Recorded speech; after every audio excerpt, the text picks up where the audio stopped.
મોરબી મહાનગરપાલિકા બની ગઈ છે, પરંતુ જે પ્રાથમિક સુવિધાઓ છે એ આપવામાં મહાનગરપાલિકા ઊણી ઉતરી છે. તો બીજી તરફ અત્યારે દ્રશ્યો મોરબી મહાનગરપાલિકાના જ છે, જ્યાં અત્યારે ઋષભ પાર્ક સોસાયટીના અનેક રહીશો અત્યારે તેમને દ્રશ્યોમાં દેખાતા હશે. એ રહીશો એટલા માટે અત્યારે મોરબી મહાનગરપાલિકા ખાતે આવ્યા છે કે જે પીવાનું પાણી છે એ મોરબી મહાનગરપાલિકા આપી નથી રહી. તમે દ્રશ્યોમાં જોઈ શકો છો કે જે પ્રકારે અહીંયા બેનરો સાથે મહિલાઓ, બાળકો, યુવાનો, વૃદ્ધો અને 200થી વધુ લોકો અત્યારે અહીંયા આવ્યા છે અને એમની એક માંગ છે કે મોરબીના કમિશનર, ડેપ્યુટી કમિશનર જે છે એ એમની વાત સાંભળે. પરંતુ જે અધિકારીઓ છે એ અધિકારીઓને પોતાની એસી ચેમ્બર છોડવાનો સમય નથી અને આજ જે લોકો છે એ લોકોની વાત સાંભળવા માટે તેમની પાસે સમય નથી. આ મહાનગરપાલિકા છે જેમને સરકાર પોતાના લોકોના પ્રશ્નોને વાચા આપવા માટે અહીંયા બેસાડી આપ્યા છે, એમને હોદ્દા આપ્યા છે. તેમને અહીંયા તમે જોઈ શકો છો કે સંજય કુમાર સોની તેમજ કુલદીપસિંહ વાળા જે ડેપ્યુટી કમિશનર છે તે અત્યારે પોતાની જ ચેમ્બરમાં છે, પરંતુ પોતાની જ ચેમ્બરમાંથી બહાર આવી અને લોકોના પ્રશ્નો તેમને સાંભળવા નથી.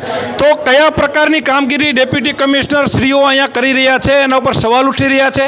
લોકો અહીંયા કણે પાણી આપવાના નારા લગાવી રહ્યા છે, પરંતુ જે અંદર અધિકારીઓ બેઠા છે એ જાણે બેરા હોય એ પ્રકારે લોકોની વાત સાંભળવી નથી, લોકોના પ્રશ્નને વાચા નથી આપી. લોકો પાણી માટે વલખા મારે છે. ભર શિયાળે આખા ડેમ ભરેલા છે. મોરબીના તમામ સુવિધાઓ આપવામાં ક્યાંક ને ક્યાંક જે કચરો હોય, લાઇટ હોય, યોગ્ય સ્વચ્છતા હોય, એ કોઈ વસ્તુ આપવી નથી. પરંતુ નથી આપવા છતાં પણ અત્યારે તમે જોઈ શકો છો કે મોટી સંખ્યામાં અહીંયા મહિલાઓ પણ છે. રોજિંદી કામમાં પાણી પીવા માટે અને વપરાશ માટે જરૂરી છે, પરંતુ ભૂતિયા કનેક્શનોના કનેક્શન આ અધિકારીઓથી કપાતા નથી, જેથી આ લોકોને પાણી મળી રહ્યું નથી. પરંતુ પાણી નથી આપવું, વાત પણ સાંભળવી નથી, પોતાની એસી ચેમ્બરમાંથી બહાર પણ નથી નીકળવું, તો કયા પ્રકારે મહાનગરપાલિકા કામગીરી કરે છે એ ધારાસભ્યશ્રીએ પણ જોવું જોઈએ.